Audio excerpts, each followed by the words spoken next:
திமுகவை எதிர்க்க பாஜகவுடனான கூட்டணி முக்கியம் என அதிமுக செயற்குழு கூட்டத்தில் தீர்மானம் நிறைவேற்றப்பட்டிருக்கிறது.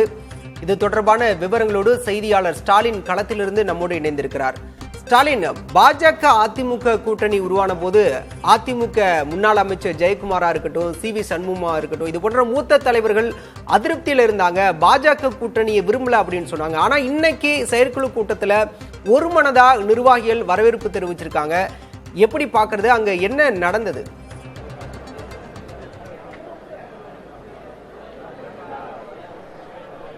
பலா மொத்தம் 16 தீர்மானங்கள் நிறைவேற்றப்பட்டிருக்கின்றன. நீங்கள் குறிப்பிட்டபடி நம்ம ஏற்கனவே கடந்த செய்தியில் பார்த்தோம். பல்வேறு முக்கியமான தீர்மானங்கள் 2021 திமுக அளித்த திமுக சட்டமன்ற தேர்தலின் போது திமுக அளித்த வாக்குறுதிகள், அதை நிறைவேற்ற முடியாமல் தொடர்ச்சியாக பொய்யான தகவல்களை அளித்து வரக்கூடிய திமுக கண்டித்து தீர்மானம் உள்ளிட்ட பல்வேறு தீர்மானங்களை தொடர்ச்சியாக பார்த்துருந்தோம். இதில் மிக முக்கியமாக 12வது தீர்மானம் பாஜகவுடன் கூட்டணி வைத்தது தொடர்பாக ஒரு தீர்மானம் நிறைவேற்றியிருக்கிறது அதிமுக செயற்குழு. அதில் பொது எதிரியை வீழ்த்த ஒத்த கருத்துடையவர்கள் ஒன்றிணைந்து கூட்டணி, அந்த வகையில் மக்கள் விரோத விடியா திமுக அரசை வீழ்த்துவதற்கு அனைத்து இந்திய அண்ணா திராவிட முன்னேற்ற கழகத்தின் தலைமையிலான கூட்டணியின் தொடக்கமாக பாஜகவுடன் வெற்றி கூட்டணி அமைத்ததற்கு இக்குழு முழு மனதுடன் ஆதரவை அளித்து அங்கீகரிப்பதாக தற்போது அதிமுக செயற்குழுல தீர்மானம் நிறைவேற்றிருக்காங்க. அதாவது முன்னாள் அமைச்சர் ஜெயக்குமார் ஆகட்டும், சி.வி. சண்முகம் ஆகட்டும், அவர்கள் எல்லாம் எதிர்ப்பு தெரிவித்தார்கள் என்று சொன்னாலும் கூட அவர்கள் வெளிப்படையாக எந்த ஒரு பேட்டியின் வாயிலாகவோ இல்லை பொதுக்கூட்டத்திலேயோ எதையுமே பாஜகவுடனான கூட்டணி தொடர்பாக எந்த விதமான கருத்துக்களையும் கூட்டணி அமைந்த பிறகு வெளிப்படுத்தவில்லை. அதற்கு முன்பாக பாஜக கூட்டணி அமைவதற்கு முன்பாக பல்வேறு கருத்துக்களை முன்னாள் அமைச்சர் ஜெயக்குமார் வெளிப்படுத்தியிருந்தார். ஆனால் கூட்டணி அமைப்பது தொடர்பாக அமைத்த பிறகு எந்த கருத்துக்களையும் அதிமுகவுடைய மூத்த நிர்வாகிகளாகட்டும் தொண்டர்களாகட்டும் வெளிப்படையாக தெரிவிக்கவில்லை. இந்த ஒரு சூழலில் தான் இந்த தீர்மானத்தை அதிமுக செயற்குழு தற்போது அதற்கான முழு மனதுடன் ஆதரவை அளித்து அங்கீகரிப்பதாக இந்த தீர்மானத்தை நிறைவேற்றியிருக்கிறது. அது மட்டுமல்லாமல் நாம் ஏற்கனவே பார்த்திருந்தோம், 2026 சட்டமன்ற பொதுத் தேர்தலில் திமுகவை வீழ்த்த வேண்டும் என்றால் ஒரே குறிக்கோளோடு அதற்கான அனைத்து முயற்சிகளையும் மேற்கொண்டு அதிமுக வெற்றி பெறுவதற்கு அதிமுக தலைமையிலான அந்த கூட்டணியின் தொடக்கமாக தான் பாஜகவுடன் கூட்டணி அமைத்திருக்கிறோம். திமுக என்கிற பொது எதிரியை வீழ்த்துவதற்கு ஒத்த கருத்துடைய அரசியல் கட்சிகள் ஒன்றிணைந்து அந்த கூட்டணி அமைப்பதற்கான நடவடிக்கைகளை அதிமுக பொதுச் செயலாளர் எடப்பாடி பழனிசாமி மேற்கொண்டு வருவதாக அதிமுக செயற்குழுவில் தீர்மானம் நிறைவேற்றப்பட்டிருக்கிறது. அதாவது திமுக கூட்டணியை பொறுத்தவரைக்கும் தற்போது இன்டாக்டா இருக்காங்க. அவங்க கடந்த பல தேர்தல்களில் அதே கூட்டணி தொடர்ந்து வரக்கூடிய ஒரு சூழல்ல அதனை எதிர்க்க வேண்டும் என்றால் ஒரு பலமான கூட்டணி அமைக்க வேண்டிய ஒரு கட்டாயம் அதிமுகவிற்கு இருந்தது. அந்த அடிப்படையில் தான் மத்திய பாஜகவுடன் தற்போது இந்த கூட்டணியை அமைத்திருப்பதாகத்தான் அதிமுக நிர்வாகிகள் கருதுகிறாங்க.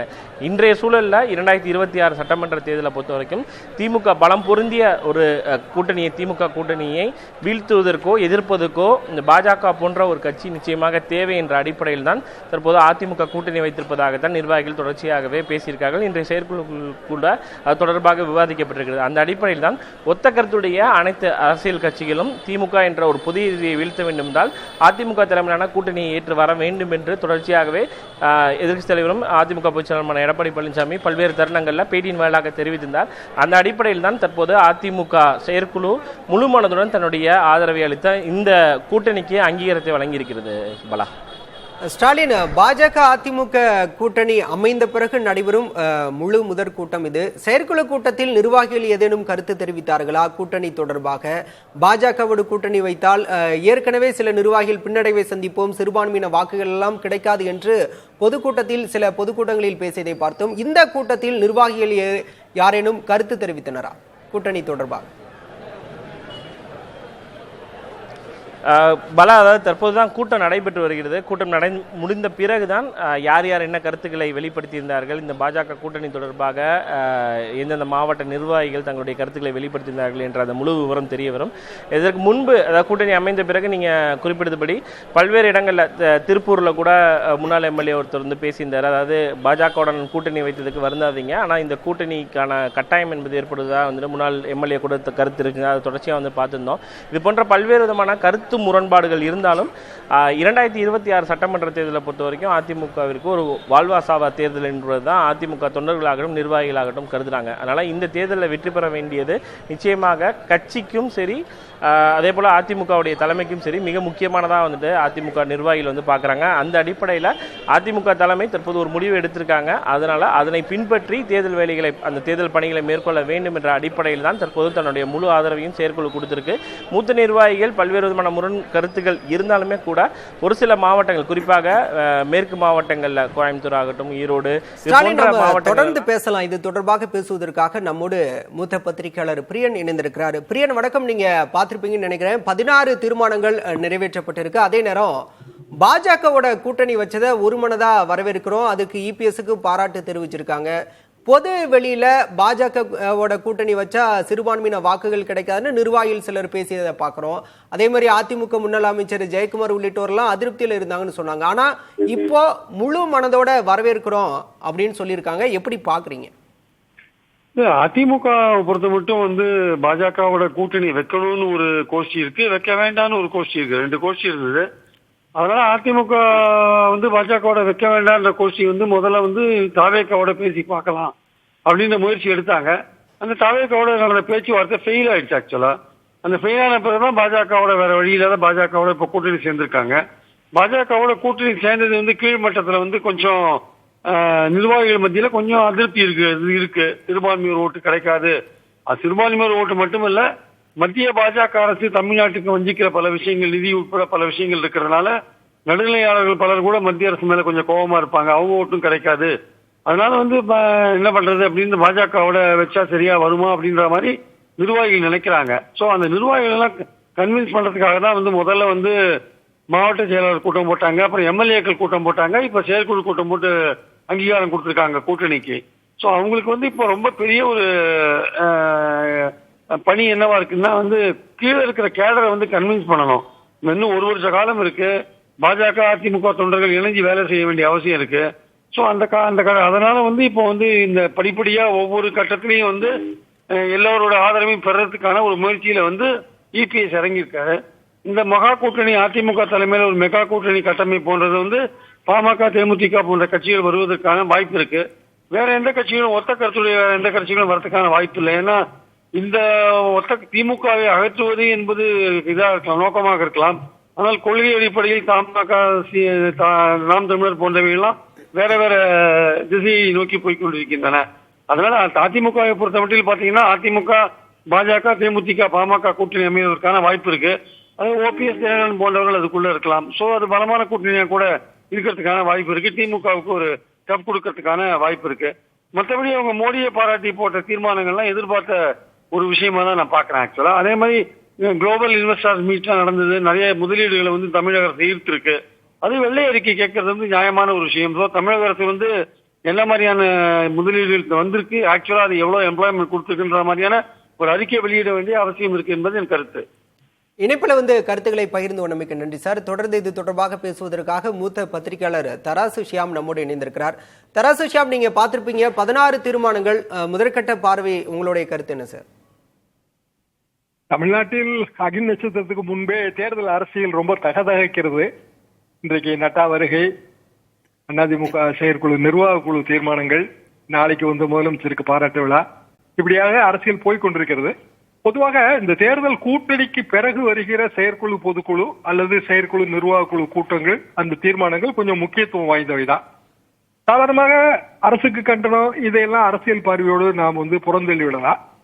ஆனால் இந்த தீர்மானங்களால், நிர்வாக குழு செயற்குழு கூட்டத்தால் வாக்கு அரசியலிலே என்ன லாபம், இதுதான் எல்லா கட்சிகளுமே இதுதான் தீர்மானிக்கும்.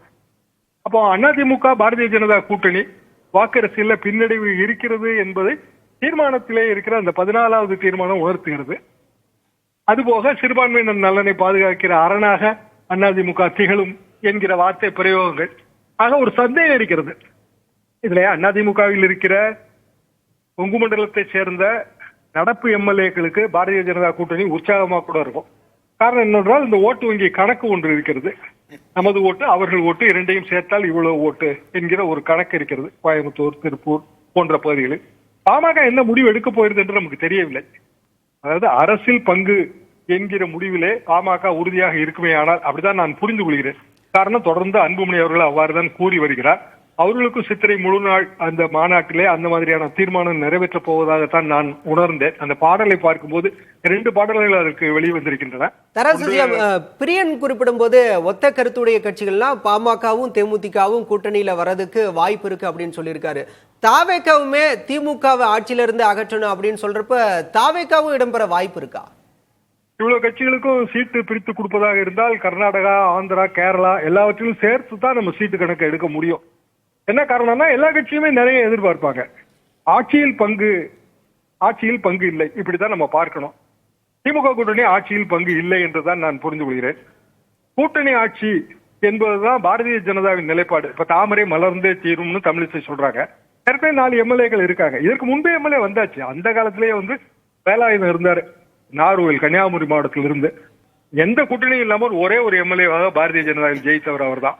எனவே எம்எல்ஏ கணக்கை வச்சு தாமரை மலர்ந்தே தீரும்னு சொல்ல முடியாது. மந்திரி சபையில இடம்பெறுகிற அமைச்சர்கள் கணக்கை வைத்து அவ்வாறு சொல்லலாம். அப்போ பாரதிய ஜனதாவுக்கும் அந்த எண்ணம் இருக்கிறது. பாமக அந்த எண்ணத்தை வெளிப்படையாகவே தெரிவிக்கிறது. நீங்க விஜய் இவர்கள்லாம் வருவதற்கு முன்பே தேமுதிக இன்றைக்கு என்ன சொல்கிறது, பிரேமலதா அவர்களை எதிர்க்கட்சி தலைவராக அல்லது முதல்வராக கட்சி தொண்டர்கள் உழைக்க வேண்டும், இப்படியான ஒரு அறைகோல் விடுக்கப்படுகிறது. ஆக குறைந்தபட்சம் 25-30 தொகுதிகள் என்கிற அளவில் டிமாண்ட் வைக்கப்படும். 60 கேட்பார்கள், 20க்கு ஒத்துக்கொள்வார்கள். இதுதான் நடைமுறை வழக்கம்.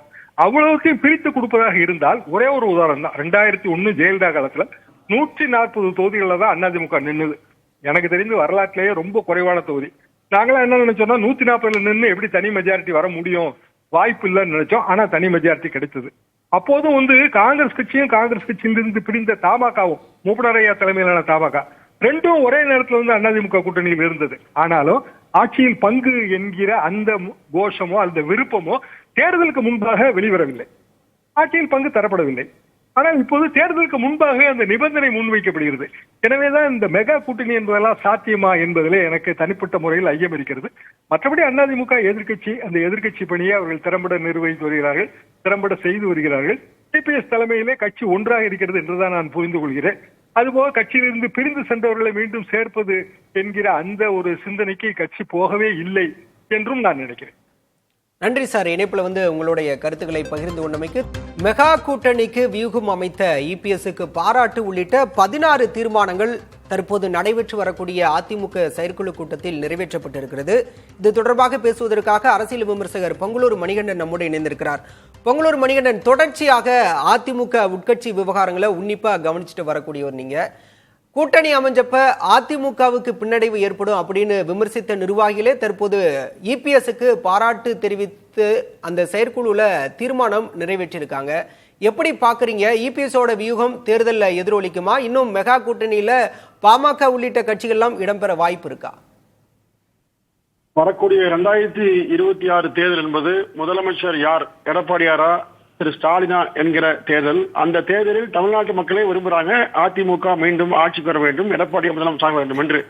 எனவே அதிமுக நிர்வாகிகளும் தொண்டர்களும் கட்சியினுடைய சட்டமன்ற நாடாளுமன்ற உறுப்பினரும் எடப்பாடியார் தான் மீண்டும் முதலமைச்சர் வர வேண்டும் என்று ஒருமித்த கருத்தோடு இருக்கின்றார்கள் என்பதைத்தான் இந்த செயற்குழு வெளிப்படுத்துகிறது. இப்போ அதிமுக எந்த அதிருப்தியும் இல்லைங்க.